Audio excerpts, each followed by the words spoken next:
Primeiramente, boa tarde a todos. Meu nome é Vitor, eu estou representando o FEA Consulting Club, uma entidade daqui da FEA.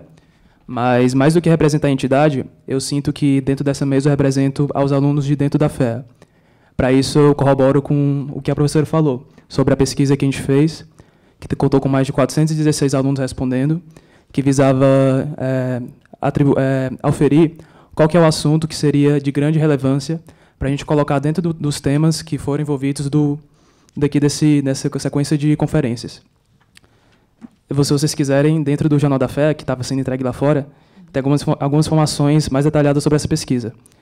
Entre cerca de 36% das pessoas que responderam optaram por fazer uma conferência sobre a gestão pública, o que é um número deveras expressivo dentro dessa faculdade. E, bem, a gestão pública ela é dividida, primeiramente, em dois momentos da saga brasileira. O primeiro momento é uma prevalência da gestão pública, onde há um maior envolvimento da sociedade nas instâncias de decisão no que se refere à administração pública como ela é vista atualmente. Esse se dá principalmente nos anos 80, correto? Nos anos 80, onde existe essa maior tangência para aproximar as esferas de decisão da administração pública da sociedade como um todo. Porém, houve uma mudança nesse aspecto a partir de 1995, com o novo governo do Fernando Henrique Cardoso, que criou, inclusive, um ministério para realizar essas mudanças. Você quer continuar? Antes de continuar, boa tarde, né? Eu sou o Arthur, sou o presidente da FEA Júnior, estou também aqui compondo o comitê, né? Buscando representar aí os alunos, né? Juntamente com essa pesquisa. E o que a gente observa, né, na gestão pública é que, a partir do governo do FHC, a gente teve ali em 95, né, o Bresser Pereira dirigindo o Ministério buscando a reforma do Estado, né, de aperfeiçoamento e reforma do Estado.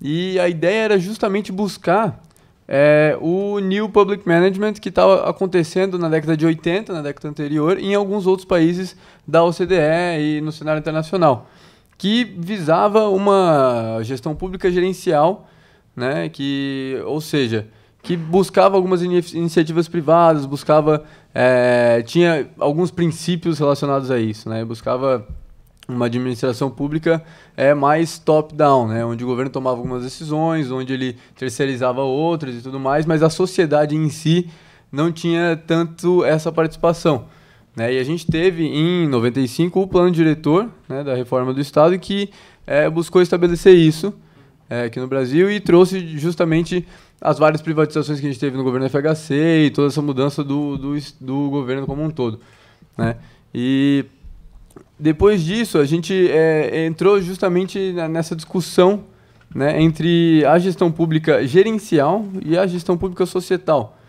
que é justamente esse conflito conflito não, né, mas esse paradigma entre aquela gestão pública que ela é mais conduzida pelo Estado, onde o governo, o Estado, as instâncias governamentais tomam as decisões e a sociedade civil não tem muita participação nessa decisão, né, que é justamente aquele top-down, enquanto a gente tem as organizações sociais, né, que aí entra na questão da gestão pública societal, que é justamente onde a sociedade civil participa um pouco mais das decisões e é algo onde a gente teve um certo ganho a partir de 2002, né, com o novo governo Lula, né, 2003, ali, quando tomou posse, no sentido de que surgiram algumas outras iniciativas que buscaram integrar mais a sociedade nessas decisões, né? Então a gente teve o orçamento participativo, como colocou a Michelle para a gente, dentre outras iniciativas que buscaram integrar um pouco mais a sociedade nessas decisões,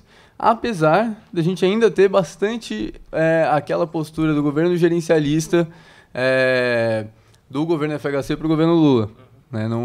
Não houve uma ruptura tão grande quanto se esperava, foi até uma grande quebra de expectativa, a gente teve toda a crise ali em 2002, com o dólar subindo a R$4, justamente esperando algo muito diferente do que a gente tinha anteriormente, e não foi uma quebra tão grande, apesar de algumas inclusões, né? E a discussão que a gente queria colocar aqui, juntamente com toda essa discussão de gestão pública em si, e o papel do governo e essas diferenças, é justamente o papel do cidadão em toda essa discussão.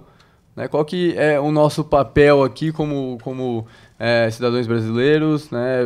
E o que cabe a gente, de fato, né? A participar e a promover essa gestão pública, a promover essa mudança. Né? E muito do que a gente quis trazer aqui, por isso mesmo que a gente trouxe as organizações e os representantes que a gente trouxe, e felizmente aceitaram o nosso convite para compor a mesa, que é justamente que o indivíduo ele é um agente de transformação. Né? Independente de modelos de gestão pública que você tem um indivíduo por trás que está lá promovendo essas mudanças e qual que é justamente o papel dele nessas mudanças. Né? Então essa é a discussão que a gente quer propor aqui, e poder debater em cima para entender justamente qual que é o nosso papel dentro disso tudo, né? Principalmente como estudantes da FEA, como estudantes de uma universidade pública, que utiliza recursos públicos e não os nossos recursos privados para promover todo o ensino que a gente tem, toda a mudança. Então, explorar, provocar esse debate. Né? Se você quiser complementar alguma coisa. Como o Arthur brilhantemente falou, essas instâncias de debate, elas devem ser, não primeiramente, mas também, e muito mais importante, feitas em faculdades que tenham uma relevância dentro do conjunto nacional, dentro da conjuntura nacional. Entre elas, faculdades de negócio, entre elas a FEA. Como vocês podem perceber, toda a mesa é composta por ex-alunos feanos e pela professora também, que é da UFBA, mas está conosco aqui, justamente para ver o que é que nós podemos fazer para nos inserirmos no debate nacional. Claro que nossa participação é fundamentalmente importante, mas também a participação de outras escolas de negócio, e mesmo de outras escolas também, outras faculdades da USP, ou mesmo de outras faculdades fora desse ambiente, também é fundamental para que a gente possa discutir e debater essas questões tão importantes da administração pública. Deixa eu perguntar, quem aqui é de uma faculdade fora da USP? Levanta a mão, por favor. Todos temos dois fora da USP, né? 4, né, na verdade. Alguém é fora da FEA, mas é da USP? Mais alguns aí. Então, eu creio que, apesar de ser um evento da FEA, a proposta é discutir justamente o Brasil. Todos são muito bem-vindos para participarem da mesa, para participarem desse debate. Espero que seja um momento de grande contribuição para o debate, grande contribuição para a conjuntura que a gente vem vivendo. E muito obrigado. Você quer complementar com alguma coisa? Tá, muito obrigado. Essa é a fala do Comitê de Alunos.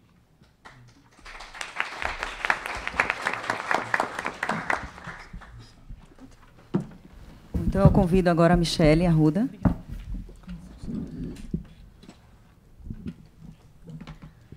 Bom, gente, boa tarde.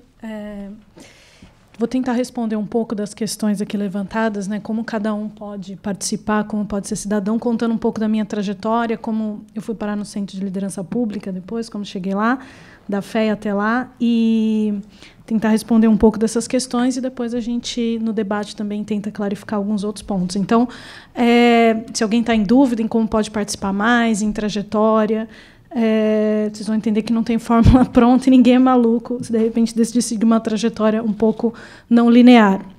Acho que faz parte desse caminho. Bom, depois de me formar na FEA, eu fiz administração, né? E depois de me formar, eu trabalhei por 5 anos como consultora de SAP, né, de sistemas de SAP, principalmente na área de planejamento. Então, segui um pouco da carreira tradicional, e isso foi um aprendizado muito bom, muito importante, principalmente para aprender a gerir expectativas, né, dos clientes, das empresas, e ter um alinhamento e do fluxo de informações entre áreas muito diferentes, né? Então, são sistemas que trabalham com áreas muito díspares. Então, gerenciar isso foi muito importante para o meu desenvolvimento e a aplicação de muita coisa que eu vi na FEA. Depois disso, teve outros no meio do caminho, mas eu quis destacar uma experiência no Environmental Defense Fund, na Unicef, em Nova York. Eu fui selecionada como fellow para esse trabalho quando eu estava fazendo MBA nos Estados Unidos. E minha principal atribuição lá era, principalmente, ajudar a diminuir as emissões de CO2 e aumentar a eficiência energética das operações da Unicef. Então, era o seu principal trabalho. E eu acho que eu queria destacar, principalmente, como é que você precisa realmente entender o que cada ator tem de interesse, né? Então, mesmo na ONU, em que você tem as metas não só para o mundo, né, como a gente acabou de ter a ratificação do Acordo de Paris, mas você tem metas internas da própria ONU de reduzir emissões, e ainda assim, na organização que é o principal defensor, né, que é, vamos dizer assim, à frente quando a gente pensa em tratados para redução das emissões, lá internamente você ainda tem resistências. Então, eu acho que isso serve para qualquer organização privada e pública, como a gente está discutindo agora. Então, foi um aprendizado que eu gostaria de destacar. Depois, eu tive uma experiência de 6 meses em Moçambique, na região de Cabo Delgado, e esse é um modelo de trabalho do Banco Mundial em que ele replica muito aquela ideia dos Médicos Sem Fronteiras, né? Então, eles chamam de MBAs Without Borders, esse programa, justamente para você pegar o que você aprendeu no MBA e replicar nesses países de fronteira, né? Que a gente fala em mercados fronteira, como é o caso de Moçambique. A minha responsabilidade lá era principalmente o mapeamento, identificar microempreendedores locais, desenhar uma capacitação para garantir a inclusão desses microempreendedores nessa região. E então realmente foi um contexto importante você entender quais os desafios de inclusão dessas pessoas numa nova economia, como é o caso, principalmente numa economia de recursos naturais, como era o caso que eles tinham acabado de descobrir uma grande reserva de gás. E depois do MBA, retornando ao Brasil, e depois dessa experiência em Moçambique, eu chego no Centro de Liderança Pública, né, e eu fui convidada para estruturar a área de educação. Então, hoje, o Centro de Liderança Pública está dividido em 3 áreas. Quando ele foi fundado em 2008, era um conjunto de iniciativas, desde pequenos cursos para formação de gestores públicos, né, ou discussões, fóruns para pensar o que pode ser feito para melhorar, para a eficiência da gestão pública. E essas iniciativas foram tomando corpo, e em 2013 elas passaram a se dividir em 3 principais áreas áreas frentes. Então, a área de mobilização, a área de educação, que foi minha incumbência estruturar, e a área de gestão da transformação, que é a área de projetos. Então, essas 3 áreas, trabalhando em conjunto, você pensa projetos de desafios de mudança estruturais em prefeituras, em governos. Dentro do Centro de Liderança Pública, além de estruturar a área de educação, que já era um trabalho bastante grande, foi também pensar o que seriam as 3 principais frentes dessa área. Então, eu montei um curso em que eu coordenava até o mês passado, que é o Master em Liderança e Gestão Pública, que é uma pós-graduação. É como um MBA para gestores públicos. Então, é um curso de 15 meses em que, dentre outras coisas, como diferencial, a gente tinha um processo seletivo muito específico, né, para líderes públicos. E eu acho que é super importante ter essa discussão, né, do como é que você equilibra a questão da meritocracia com a questão do processo seletivo. Você tem, né, diversos desafios de equipes na gestão pública, né, em como é que você premia quem quer fazer um bom trabalho, mas, ao mesmo tempo, você respeita um princípio que é caro. Muita gente vai para a gestão pública pela questão da isonomia. Então, como é que você equilibra isso? Então, o processo seletivo foi montado para justamente identificar esses líderes que estão conseguindo fazer a mudança a despeito de todos os desafios da gestão pública. Então, a gente brinca lá que era artista com obra. Então, foi desenhar esse curso, implementar e desenhar o processo seletivo para esse curso. Cursos executivos, principalmente para prefeitos ou gestores públicos como secretários, como definir prioridades, fazer um bom diagnóstico. É um desafio grande, né? Porque eu sempre brinco que você pergunta para um gestor público qual que é o seu foco, que legado você quer deixar, né?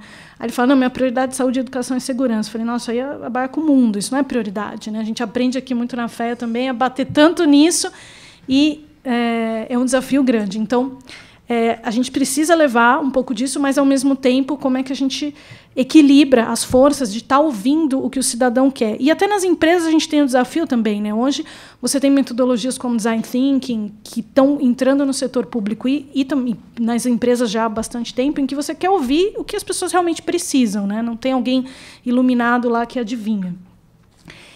E o último desafio que eu implementei foi o curso EAD, na plataforma online para gestores públicos que estão mais distantes. Pode Pode colocar os 3, eu já resumo mais rápido. Bom, então, dessas minhas 3 experiências, eu queria destacar, então, principalmente, então, em alguns países, em projetos que eu passei, esse desafio, né, de entender o conteúdo local, de entender o contexto para você levar a melhor prática, mas considerando o contexto, né, considerando aquele local. Então, os desafios para a inserção dessas populações e nessa nova economia. E isso a gente tem também no Brasil. O Brasil, a gente tem vários países aqui, né? Mesmo em São Paulo, a gente tem vários países só na cidade de São Paulo. Agora, você imagina no Brasil como um todo. Então, realmente, você colocar, né, as melhores práticas, o que a gente tem de melhor na gestão pública, na gestão de empresas, mas respeitando o conteúdo local. Esse é um grande desafio. Na Unicef, principalmente, eu acho que o que ficou dessa minha experiência foi como implementar 4 projetos que reduziram as emissões de carbono e aumentaram a eficiência energética das operações da Unicef naquele ano. Como é que você pode usar finanças para fazer esse storytelling e que cada ator vai ganhar isso, né? Isso é muito importante, porque, por exemplo, na Unicef o foco é criança e adolescente. Tá? Então, não é reduzir emissões, embora você esteja no guarda-chuva da ONU. Isso vale para qualquer organização, né? As pessoas estão ali, elas estão sendo cobradas, elas têm metas, elas estão sendo pressionadas. Então, você tem que contar uma história do ponto de vista que seja interessante para ela também. Não adianta só falar, você tem que fazer isso porque tem que fazer. Não é tão simples no dia a dia. Então, como é que você pode usar finanças para esse storytelling, para ajudá-las também a fazerem essa mudança na organização? E, por último, a minha experiência no Centro de Liderança Pública, eu fiquei lá quase 3 anos. Eu estou saindo agora porque eu estou montando uma consultoria com um dos meus ex-alunos da primeira turma do MBA. Então, na verdade, foram muitos frutos, né, tanto de aprendizado. Eu me apaixonei muito pela gestão pública. Foi aí que tanto que agora eu estou querendo atuar mais na frente, dar esse voo com um dos meus alunos, porque realmente é difícil. A gente tem muitos desafios na gestão pública às vezes caminha-se, né, a passo de tartaruga, ou às vezes você tem retrocessos nessas discussões. A gente está num momento de crise que às vezes desanima, mas cada vitória que você tem, mesmo pequena, você tem um impacto na vida de milhares de pessoas. É muito impressionante. Então, isso foi uma coisa que me instigou e me instiga a continuar próximo à gestão pública. Então, eu acho que uma coisa principal do meu aprendizado em construir a área no Centro de Liderança Pública, que eu quero levar para as prefeituras agora, junto com o meu parceiro, é realmente como é que você identifica essas lideranças, né? Constrói equipes que vão conseguir fazer essa mudança. Porque na gestão pública você tem pessoas que realmente querem fazer essa mudança, né? Há uma descrença com a classe política, com os gestores públicos, né? Tem essa descrença generalizada. Mas a gente tem que pensar que muita coisa no Brasil funciona. E se funciona é porque tem gente boa, capacitada, que está fazendo lá. Eu conheci muitas dessas pessoas. Muitas. E por isso que eu pretendo atuar próximo, né? Até quando alguém me fala assim, no Brasil nada funciona, eu falo assim, eu vou mandar você lá para Moçambique, você passa uma semana lá, não precisa mais. Aí você me fala que nada funciona no Brasil. Então, a gente tem muita coisa que a gente é modelo para o mundo. Assim. Hoje, os Estados Unidos está passando uma eleição hoje. E eles realmente assim, têm vários problemas. A maioria dos estados ainda é na cédula, no papel. Então, assim, tipo, a gente é modelo em muita coisa. Não quer dizer que não tenham que melhorar, mas por que não reconhecer, identificar? Então, para isso a importância de um processo seletivo. Como é que você identifica essas pessoas que estão na gestão pública, que estão lá, aqueles 10%, ou talvez menos, que estão carregando o piano, que querem fazer a mudança? Como é que você identifica esses gestores e fala, ok, vou te ajudar, a gente vai começar a fazer essa mudança? E, só por último, assim, como mensagem final, eu queria dizer que em todas as minhas experiências ficou claro que existe uma dicotomia nessa ideia de eficiência versus participação, né? Que hoje a gente está falando aqui de participação popular, que parece que as duas coisas são conflitantes, né? Ou você é eficiente, não tem desperdício de recursos, né? Toma as decisões, então esse Estado mais gerencialista, ou você tem aquela ideia, né, mais esquerda, que você tem a participação popular, ouve e tal, mas fica naquela discussão e nunca sai. A gente tem que encontrar um equilíbrio entre as duas coisas, porque não adianta aquilo que não é, que as pessoas não sentem que é uma mudança delas, isso vale em qualquer esfera. Tanto na esfera empresarial, se as pessoas não sentem que é uma mudança delas, que faz sentido, que elas foram ouvidas, aquela mudança não é perene. É muito difícil a mudança ficar. Mas, ao mesmo tempo, você tem que usar estratégias para definir prioridades. Né? Você tem que fazer escolhas duras, tem escolhas difíceis, e isso, sem dúvida, a gente tem enormes ferramentas de gestão para ajudar. Então, a sociedade ainda não encontrou, não só o Brasil, acho que todos os países até desenvolvidos estão passando por essa discussão, por esse debate, e a gente não encontrou ainda como a gente regula, como a gente controla, ao mesmo tempo como participa sem perder esse controle, e ao mesmo tempo as pessoas sentem parte dessa mudança. A gente não achou esse equilíbrio, mas sem dúvida é um exercício que me instiga e espero que vocês também tenham vontade de participar.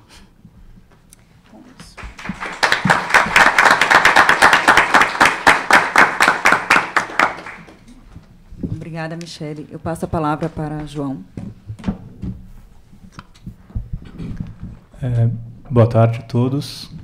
Obrigado, professora, pelo convite e pela oportunidade aí de falar com vocês.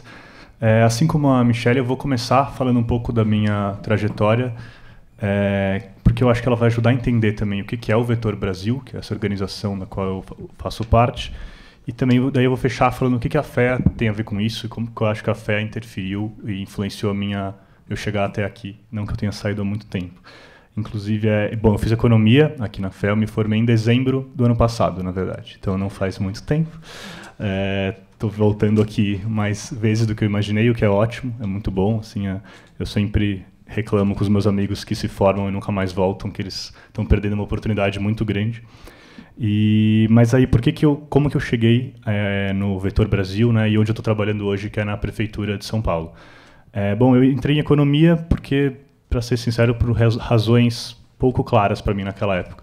Basicamente, eu abri o jornal quando eu estava no colégio, aí eu gostava já de ler, de ver o que estava acontecendo no mundo, e tinha aquele caderno de economia, né, que era um pouco mais complicado, assim, e tinha aqueles termos que eu nunca tinha ouvido falar no colégio, e falei, cara, isso aqui está muito difícil, mas, ao mesmo tempo, todos os cadernos estão falando um pouco de economia, inclusive a capa do jornal, inclusive quase todos os dias. Então, acho que eu estou perdendo alguma coisa aí de não saber isso. Por sinal, acho que devia ser antes o nosso conhecimento sobre isso. Você não devia ter que fazer uma faculdade para saber o que é inflação, para conseguir discutir PEC dos gastos, para ter esse tipo de coisa. Acho que isso é um tema aí que o Brasil vai precisar discutir para o seu currículo do ensino médio. Mas, dado que isso não existia naquela época, e até hoje não, eu entrei em economia aqui na FEA. Gostei muito da experiência como um todo, mas já no começo tinha algumas coisas que me incomodavam. Assim, primeiro, que logo após aquela felicidade enorme de ter entrado na melhor faculdade de economia do Brasil, eu tinha aulas excelentes com professores muito bons e uma parcela não desprezível de aulas que me incomodavam muito pela falta de dedicação, muitas vezes, do professor. Você via que claramente ele não estava... A prioridade dele não era dar aquela aula da melhor forma possível. Eu não sei quais eram, não conheço eles, cada um tem a sua vida, mas isso me incomodava porque eu acho que, como alunos, a gente estava perdendo muito em vários momentos. E isso foi, na verdade, o que me levou a começar a me envolver com o centro acadêmico, no começo da minha graduação. E, por fim, eu entrei, de fato, na gestão do CA, eu fui diretor de graduação em 2012, e em 2013 eu fui diretor-presidente do CA nesse momento aí que eu estava bem no meio do meu período de graduação. Por que eu falo dessa parte aí da minha faculdade, da minha graduação? Porque, olhando para trás, olhando hoje, eu tenho essa clareza, eu não tinha na época. Foi a primeira vez, o primeiro ambiente em que eu estava numa rede de pessoas que tinham interesses relacionados à área pública, relacionados à sociedade, bem próximos dos meus. Por que isso é importante? Porque isso eu fui vendo depois, nos anos que se seguiram, que é muito mais fácil você tomar decisões na sua vida, trilhar caminhos, quando você sente que você não está delirando, que você não é o único. Você não está remando contra a maré, por assim dizer. Então, no meu primeiro ano na FEA, muito claramente, essa vontade que eu tinha ainda inicial de conhecer mais governo, conhecer mais área pública, era uma coisa fora do padrão. A maioria dos meus amigos falava muito em consultoria, falava muito em mercado financeiro. Muitos deles foram, de fato, trabalhar com isso. Eu tenho muitos amigos nessas áreas hoje, mas aquilo me dava um certo desconforto, né? Eu estava meio resignado, na verdade. Eu falava, bom, eu vou escolher qual consultoria ou qual banco. Eu não vou ficar inventando muito a roda, porque isso não parece seguro. Mas aí no CA eu conheci outras pessoas que também estavam um pouco incomodadas com esse ser o único caminho possível. E a própria experiência, aliás, de estar num CA na USP, me aproximou muito de questões da gestão pública que me fizeram ver como não é fácil ser governo, ser um Estado. Assim, tem regras na nossa legislação, tem mecanismos de incentivo para a seleção de pessoas que fazem ser um desafio imenso alguma coisa funcionar. E depois que eu entrei de fato no governo, eu também vi, às vezes a gente brinca, que a gente fala, não é estranho que tem tanto problema no Brasil. É estranho como dá tão certo, apesar de todos, de ver lá dentro como que está sendo feito isso. Assim, porque é um desafio imenso e tem tudo para dar muito errado, na verdade. E a gente tinha essa discussão muito mais entre colegas, e aí a gente teve um evento que me lembrou muito esse evento que a gente está tendo aqui. Quando eu estava sendo presidente do CA, a gente convidou o coordenador do curso de GPP da EASH, que era o Fernando Coelho, na época, não sei se ele ainda está na mesma função, e o Fernando Abrúcio, que era o coordenador do curso de Administração Pública, e é até hoje da Fundação Getúlio Vargas, aqui em São Paulo. E a palestra era exatamente sobre a falta de administração pública no ambiente da fé, no currículo, mas também no ambiente de forma geral. E quando eles deram essa palestra, o curso da GV tinha acabado de ser reformulado, tinha mudado bastante, tinha separado os vestibulares, o que faz muita diferença, porque você passa a ter só pessoas que querem estudar administração pública, né? Antes você tinha uma coisa muito residual. Eu não passei em administração de empresas, então eu caí em administração pública, vamos lá, a vida segue, o currículo não vai ser tão diferente. E aí quando você separou, você criou um curso robusto nesse sentido, e eu nem conhecia isso. Foi apresentado nessa palestra que teve, e eu adorei. Cheguei em casa e me inscrevi no vestibular para fazer outra graduação. Não para sair da fé, de forma alguma, sempre gostei muito de economia. Evidentemente, me formei aqui, mas eu fiz nos últimos 2 anos a GV junto com a fé. E esse momento da GV foi muito também importante para mim, e aí, de novo, eu só consigo ter essa clareza hoje, olhando tudo isso para trás. Mas foi quando eu dei o segundo passo para essa rede de pessoas que estavam querendo se aproximar um pouco mais de temas da área pública, se aproximar um pouco mais dessa temática, e aí foi um segundo movimento para reduzir aquela minha insegurança. Aquela insegurança de será que eu deveria mesmo fazer essa loucura de começar a trabalhar em governo. E aí todo mundo falava, não, começo da carreira, você não pode fazer isso no começo, o começo sinaliza, as pessoas vão saber o que você quer ser no começo, você não pode ser louco assim no início. Aí, bom, na GV tinham vários outros loucos, pelo menos, e tinham muitos professores, isso era muito, muito bom assim, para mim. Professores que davam aula na GV de administração pública e, em algum período do dia, exerciam cargos na administração pública, especialmente aqui em São Paulo. Isso era muito legal, porque eles traziam experiência, né, para dentro da sala de aula, que é uma riqueza inigualável, é indiscutível. Assim, o que eu mais aprendi, com certeza, foi ouvindo casos, muito mais do que lendo livros. E o segundo aspecto é que eu via pessoas que claramente não eram fracassos, digamos assim, no olhar da sociedade, eram professores da GV, então são pessoas que você admira, você não acha que ela deu errado, digamos assim, e ela deu certo trabalhando em governo, né, dando aula de administração pública, então dava mais essa confiança.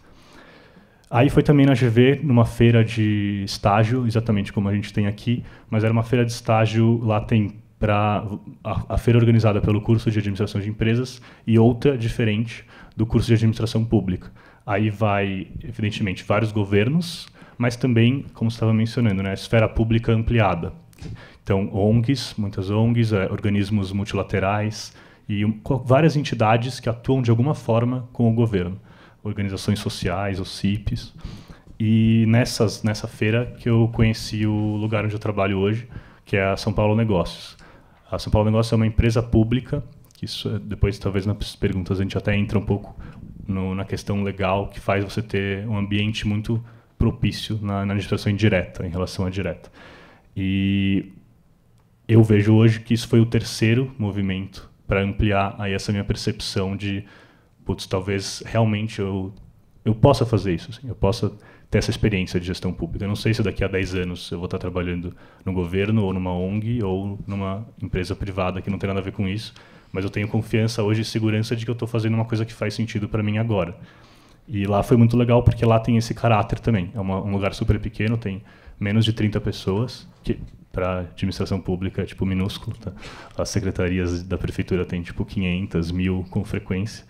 E são 20, 25 pessoas, todas com um perfil parecido, assim, de...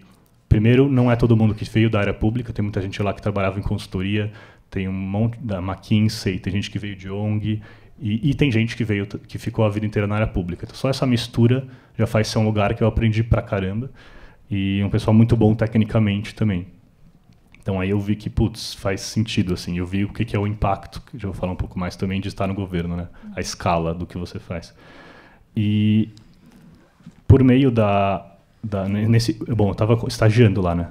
No final, isso de 2015. E aí eu comecei a pensar, bom, o estágio estava super legal, mas eu conheci, aí nesse momento, o Vetor Brasil. O que é o Vetor Brasil? O Vetor Brasil é uma ONG, e eu brinco que a primeira missão dele, aí, o primeiro desafio, é ser o Tinder da gestão pública. Por quê? Porque ele seleciona, em geral, o alvo dele são pessoas recém-formadas, que têm uma formação sólida, assim, eles fazem uma série de avaliações, inclusive provas mesmo, para selecionar essas pessoas. Então, de um lado, elas têm essa capacidade técnica e têm vontade de conhecer mais da área pública.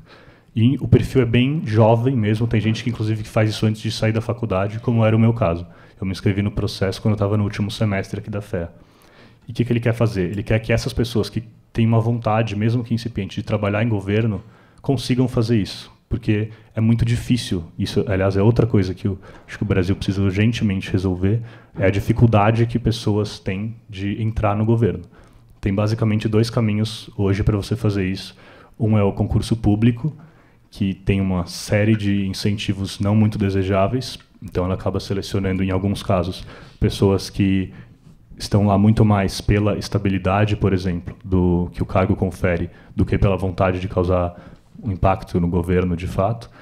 E o outra possibilidade são os cargos em comissão, né, os cargos de livre nomeação, que basicamente dependem muito de contatos. E é até importante um pouco desmistificar a visão ultra negativa que às vezes se constrói desses cargos. De qualquer pessoa que trabalha em governo uma vez já percebe que muitas vezes as pessoas mais qualificadas e mais preparadas de um governo são as pessoas que estão nos cargos em comissão. Justamente porque o concurso é tão travado que você não consegue selecionar essas pessoas pelo concurso. Você, na verdade, nem consegue escolher quem você vai selecionar. É uma prova muito, muito rígida, um processo muito rígido. E o cargo em comissão, não. Você pode colocar, é verdade, o primo da sua tia, que não entende nada daquilo, talvez nem vá trabalhar, mas você também pode pôr pessoas excelentes, que você conheceu em vários momentos aí da sua vida, para fazer um trabalho muito, muito sério e de muito impacto.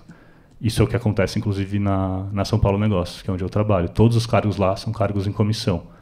Só que eles são selecionados até por um apoio político que o prefeito concedeu para a empresa, o que não acontece sempre, de que a gente escolhe quem a gente contrata. Então, não são indicações do prefeito ou do secretário. A gente faz um processo seletivo e a gente pega ferramentas de seleção de consultoria de empresas privadas e faz. É exatamente igual uma empresa privada seleciona. E isso acaba funcionando muito bem. E aí, por que o Vetor existe? Para mim, ele existe por causa disso, porque tem essa carência. As pessoas não sabem como chegar em governo e o governo não consegue chegar nessas pessoas, por mais que os dois queiram. Por isso que eu brinco que é o Tinder, porque o primeiro papel dele é esse, é fazer o match. Mas ele não é o único papel. Acho que ele tem pelo menos 2 outros papéis fundamentais. Um é a formação. Então, o Vetor, depois que ele faz o match, digamos assim, ele continua te acompanhando durante toda a duração do programa, que é de 1 ano, em treinamentos técnicos mesmo. Então, você tem treinamento de Excel, de PowerPoint, treinamentos um pouco mais acadêmicos. Então, você vai aprender sobre educação, sobre saúde, você vai ter um foco na área que você vai atuar, inclusive planejamento e tudo mais. E até habilidades outras que muitas vezes se mostram mais importantes do que todas essas, que é relacionamento profissional, capacidade de negociação, esses soft skills aí, que às vezes é o que mais falta quando você acabou de se formar, porque você nunca viveu um ambiente profissional. E o terceiro pilar, acho que é o mais importante de todos, que é aquele que eu já falei várias vezes aqui, que é a rede. A rede faz com que você esteja conectado com todas as pessoas do Vetor pelo Brasil.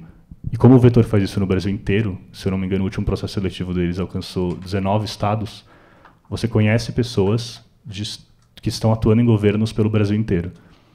Isso tem uma capacidade que, acho que na teoria já fica óbvio como isso pode impactar, mas na prática é impressionante a vantagem de conhecer pessoas em governo. Inclusive porque por uma deficiência, ao meu ver, de troca de conhecimento entre órgãos públicos. Como isso não acontece de forma institucional, você acaba dependendo muito de laços pessoais. Então, para dar um exemplo muito recente, que vai juntar também com a escala do impacto, né, que a Michelle estava falando. Nos últimos 3, mais ou menos, meses, a gente decidiu lá no trabalho que a gente ia trocar o nosso modelo de transporte interno de funcionários. Uma coisa super pequena, especialmente dado a nossa escala. A gente tinha um contrato que é a coisa mais comum que tem em governo no Brasil inteiro, que é a chamada frota de veículos. Você tem um contrato lá que te aloca 3 veículos, no nosso caso, por disponibilidade de tempo integral, com o motorista, ficam lá na garagem, esperando alguém precisar sair, alguém precisar se deslocar, leva a pessoa e volta. Isso, em épocas de Uber, é muito ineficiente. Muito. Porque você está pagando, basicamente, 8 horas, 10 horas, 12 horas de serviço, e você está usando para 2 ou 3 reuniões que você vai fazer no dia. E você paga o tempo inteiro. Então, para a gente estava muito claro isso, e a São Paulo Negócios tinha até um certo dever de levar isso em consideração, porque a gente que estruturou a regulamentação do Uber aqui em São Paulo, a pedido do prefeito. Isso, ou seja, a gente estava regulamentando, por um lado, o Uber sendo super elogiado tecnicamente e tal, e com uma frota de veículos hiper ineficiente na nossa garagem. E aí eu inclusive, me incomodava muito com isso, eu achava uma hipocrisia. E aí eu conversava com o meu chefe e falava, cara, o contrato vai vencer, vamos trocar esse sistema, vamos fazer um sistema melhor de aplicativo mesmo, né? A coisa mais fácil do mundo, as empresas já fazem isso. É só você ter uma conta corporativa na 99, na própria Uber, você chama o carro quando você quiser, leva e finaliza o problema. Assim, quando você não tem falta de carro, todo mundo sai em reunião junto, você não tem o carro lá parado. É sério, me dava realmente uma agonia, talvez pelo vício de formação, aí, de alocação de recursos, mas ver aqueles motoristas parados o dia inteiro com dinheiro público, né? Era uma coisa muito agonizante. E aí a gente criou a ideia de fazer essa licitação para um aplicativo. E isso já tinha sido feito em algumas poucas secretarias, mas sempre com táxi. A gente falou, mas a gente regulamentou os outros aplicativos, né, com veículo particular. Uber, Cabify, 99. Vai ser muito estranho a gente restringir isso para táxi, agora que a legislação permite os outros também. Então vamos ser o primeiro que vai arriscar nesse canto aí e fazer um modelo mais aberto, que caiba a todo mundo. E a gente fez essa licitação, possibilitando tanto táxi quanto os novos aplicativos aí a participarem. E aí, licitação, né, uma concorrência por preço, a gente criou um sistema de precificação que permitia comparar uma coisa com a outra, também foi um desafio. E no final das contas, para resumir, a 99 venceu a licitação e a gente está usando eles há mais ou menos um mês e meio. E o nosso gasto com isso caiu de R$18 mil por mês para, nesse primeiro mês de operação, a gente gastou 1.600. Então, assim... Por um lado, quando eu vi isso, eu falei, nossa, a gente tem que ir para o jornal, a gente tem que falar como isso é incrível. E a área jurídica lá da São Paulo Negócios, ela ficava, cara, não divulga isso não, porque isso quer dizer que a gente estava torrando dinheiro por 2 anos, 3 anos, não sei quanto tempo a gente tinha aquele contrato. Aí eu falei, mas eu também não vou ficar com compromisso com erro, né? Então a gente errou mesmo, agora a gente está corrigindo. E o pior, todos os outros governos, eles ainda estão errando. Eles ainda têm essa frota. E a gente tinha 3 veículos. A prefeitura tem 2.300. Então, tem um pouco de espaço ainda aí para corrigir. E aí, onde que entra o vetor nisso tudo? Primeiro eu comecei, depois que a gente teve esse resultado, comecei a conversar com a Secretaria de Gestão da Prefeitura para falar, cara, vamos difundir esse negócio para a Prefeitura, porque os nossos 18 mil, whatever, assim, é zero. A Prefeitura tem um orçamento que 18 mil, literalmente, ninguém vai perceber. Mas, talvez, a nível Prefeitura, faça sentido. Aí a gente fez as contas lá, fez um estudo, sendo conservador, dá para economizar 100 milhões por ano. Fácil, assim. Só com a substituição, supondo que todo mundo vai continuar usando o carro da mesma maneira, o que é improvável, porque quando você tem um carro ali à disposição, o seu incentivo para ir almoçar, ou para ir na casa da sua tia, ou para voltar para casa com aquele carro é bem grande também. E aí o vetor. Não só estou falando com a Secretaria de Gestão, mas aí, por acaso, um colega meu do vetor está trabalhando na Secretaria de Governo do Estado de São Paulo. E ele estava conversando que, por acaso, ele estava revendo contratos de veículos lá. Aí eu falei, nossa, a gente precisa conversar urgentemente. Liguei para ele, a gente conversou muito, vários dias seguidos, assim, a gente fez muitas conversas. E, resumindo a história, eles estão tentando aprovar lá, passar um decreto que é muito similar ao que a gente fez aqui na prefeitura. Ou seja, possivelmente, né, no mundo ideal, em que tudo dê certo, a gente vai ter essa economia de mais ou menos 90% a nível prefeitura e a nível estadual. Aí a gente está falando de uma coisa substancial. Ou seja, talvez não, com certeza, assim, se eu tivesse, criei essa ideia aí do pregão, tal, tudo bem, legal, mas não teria feito nenhuma diferença, sinceramente, assim, por mais que eu tenha ficado feliz, não faz nenhuma diferença você economizar 17 mil reais por mês para a escala de prefeitura. É uma coisa que aquilo só me deixava zero satisfeito, assim. O que eu achei legal foi 90%. Porque 90%, quando você muda para 200 milhões, para 300 milhões, aí você tem muito, muito espaço. Então, ao meu ver, se isso saindo, né, terá sido muito por causa do vetor. Porque eu não conheceria outra pessoa na Secretaria de Governo do Estado, e eu tenho certeza, assim, absoluta, que se eu tivesse mandado um e-mail para a Secretaria no faleconosco@segov.sp.gov, ou eu ia ser ignorado, ou a gente ia marcar uma reunião, mais ou menos em março do ano que vem, quando eles já iam ter terminado todo o processo, e mesmo assim eles vão falar, tá, legal, ok, mas assim, é muito diferente quando você manda um WhatsApp e fala, cara, aconteceu uma coisa muito legal aqui, vamos conversar, talvez com cerveja, tanto faz. Tipo, é outra coisa, é muito mais considerado. E também, para não me alongar muito, né, vou voltar, o que a FEA tem a ver com tudo isso? O que pode mudar no ensino superior brasileiro, mas na FEA em particular, para que mais pessoas, e acho que esse é o objetivo, tenham não só vontade, que claramente já tem a vontade de ir para conhecer governo, pela pesquisa mesmo que foi feita, fica nítido, mas elas consigam, né? Elas precisam conseguir transformar isso numa coisa efetiva. Então, para mim, o principal é que a FEA se torne mais convidativa, digamos assim, às pessoas que têm essa vontade. Porque o meu caso, para mim, é muito ilustrativo. Assim, eu tive uma série de sortes. Eu entrei no CA, aí depois eu fui além, comecei uma segunda graduação, quer dizer, uma pessoa louca, né? Meus pais estavam assim, não, viajou, cara, você vai ficar mais 4 anos estudando. E a terceira foi entrar num lugar da prefeitura que era muito legal, mas muito legal mesmo, assim, é raro achar um lugar que é tão legal, tão fácil de trabalhar quanto na São Paulo Negócio. E o quarto, o próprio vetor. Então, eu acho muito ruim que você precise de tantas sortes assim na sua vida acadêmica, na sua graduação, para você sentir a vontade para experimentar governo. E eu acho que isso é fundamental. Eu não acho só que é fundamental porque o governo tem dificuldade de atrair pessoas boas hoje. Isso é um ponto, é óbvio, é muito relevante. O governo precisa de mais gente boa lá. Mas isso é fundamental, mesmo que seja só por um ano. Porque nós, especialmente quem está na graduação, acho que ainda talvez não tenha uma consciência muito clara disso, mas nesse pouco tempo de formado, para mim já ficou muito nítido, assim. As pessoas que estudam com vocês, muitas vezes do seu lado, assim, elas vão estar escrevendo no jornal daqui a muito pouco tempo. Elas vão estar influenciando a opinião pública muito fortemente. Então vai ter provavelmente alguém na sua sala e vai pautar o debate de alguma área no Brasil daqui a 10 anos. E essas pessoas, para mim, na minha humilde opinião, elas precisam ter conhecimento de como funciona o governo por dentro. Como eu falei, pode ser um ano. Não estou falando aqui que, não, a FEA inteira tem que formar gestores públicos. A gente precisa de FEANos em outros lugares também, administradores e economistas. Mas é muito importante, porque você vai discutir com outro nível de qualidade. Você não vai mais falar, nossa, realmente, é melhor a gente começar de novo, talvez seja melhor a gente votar no Trump, porque não está dando certo. Você vai ver como é difícil, assim. Porque você vai falar de saúde no Brasil, e você vai falar, deixa eu ver uma referência aqui, deixa eu pegar uma empresa que tem 150 milhões de clientes, uma empresa de saúde. Acho que vai ser um pouco difícil de encontrar. Isso é o desafio do Estado brasileiro, é o desafio do SUS.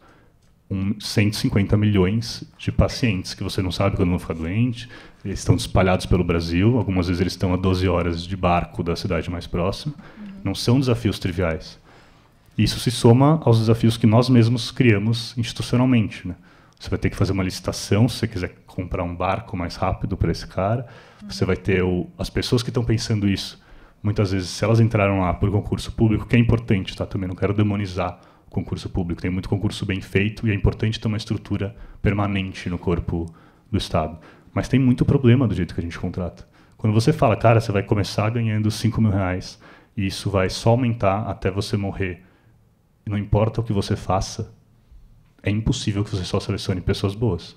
É impossível. É um convite ao desinteresse, ao ficar acomodado, né? Então, acho que essa é um monte de coisa que precisa mudar. Mas, finalizando aí como mensagem para quem está aqui, especialmente para quem está ainda na graduação, o meu convite seria exatamente esse, assim, tentar superar todas essas dificuldades de ambiente que existem, essas inseguranças que são super normais, e tentar entrar na área pública por um tempo que seja. Na pior das hipóteses, eu acho que vocês vão ter uma formação mesmo muito mais sólida, uma capacidade de opinar com muito mais propriedade. Quando vocês forem escrever em jornal, quando vocês forem participar de conferência, quando vocês forem alguma coisa, pode ser de uma empresa, pode ser presidente de uma empresa, não tem nada a ver com o governo. Você vai ser convidado a opinar em algum momento. Não vão diferenciar, não, o cara da Ambev, então acho que ele não entende nada. Não, vão te perguntar o que você acha do governo atual, como isso vai impactar.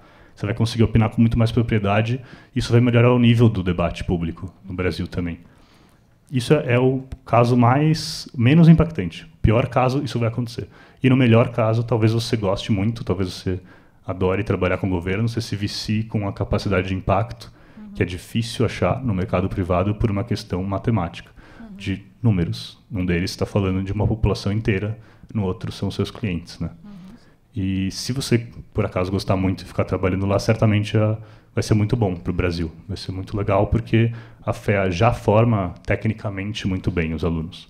Então, se esses alunos, além disso, estiverem dando uma contribuição direto no governo, onde precisa tanto e onde faz tanta diferença, aí talvez a gente consiga se aproximar um pouco mais da resolução desses problemas aí, que está longe de ser fácil de resolver, né? E aí eu fico aí para as perguntas também, que vocês quiserem, caso alguma coisa tenha ficado pouco clara. Obrigado, gente.